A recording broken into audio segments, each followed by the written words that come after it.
মিরপুর থেকে সিলেট লাল সবুজের উচ্ছ্বাসে কেঁপে উঠল পুরো দেশ।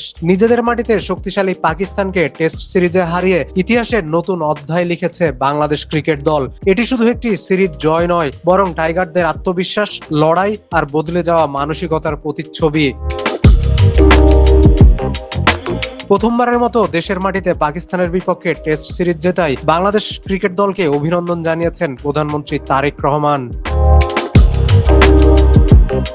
সিরিজের শুরু থেকে বাংলাদেশ খেলেছে চোখে চোখ রেখে। ব্যাট হাতে দায়িত্বশীল ইনিংস, বোলারদের ধারাবাহিক আক্রমণ আর দুর্দান্ত ফিল্ডিং এ পাকিস্তানকে পুরো সময় চাপে রাখে স্বাগতিকরা। গুরুত্বপূর্ণ মুহূর্তে অভিজ্ঞদের পাশাপাশি তরুণ ক্রিকেটাররাও দেখিয়েছেন অসাধারণ পরিণত মানসিকতা। বিশেষ করে ম্যাচের কঠিন মুহূর্তে অধিনায়কের কৌশলী সিদ্ধান্ত বড় ভূমিকা রেখেছে ঐতিহাসিক সিরিজ জয়ে। ম্যাচ শেষে অধিনায়ক নাজমুল হোসেন শান্ত বলেন, 2 ম্যাচে আমরা 10 দিন খেলতে পেরেছি, এটা অবশ্যই গর্বের, তবে আমাদের আরো উন্নতির জায়গা আছে। ক্রিকেট বিশ্লেষকদের মতে এ সিরিজ ভবিষ্যতে বাংলাদেশের জন্য হতে পারে একটি টার্নিং পয়েন্ট, কারণ এ জয়ে শুধু ট্রফি আসেনি, এসেছে আত্মবিশ্বাস, সাহস ও নতুন স্বপ্ন।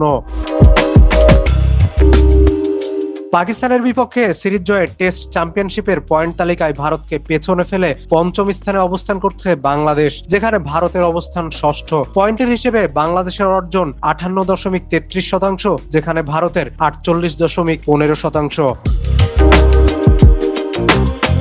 বাংলাদেশের ক্রিকেট ইতিহাসে এ সিরিজ জয় অনেকদিন মনে রাখবেন ক্রিকেট প্রেমীরা, কারণ পাকিস্তানের মতো শক্তিশালী দলের বিপক্ষে এমন দাপুটে জয় নিশ্চিতভাবেই বাংলাদেশের অনেক বড় অর্জন। কাউসার আলী, প্রতিদিনের বাংলাদেশ।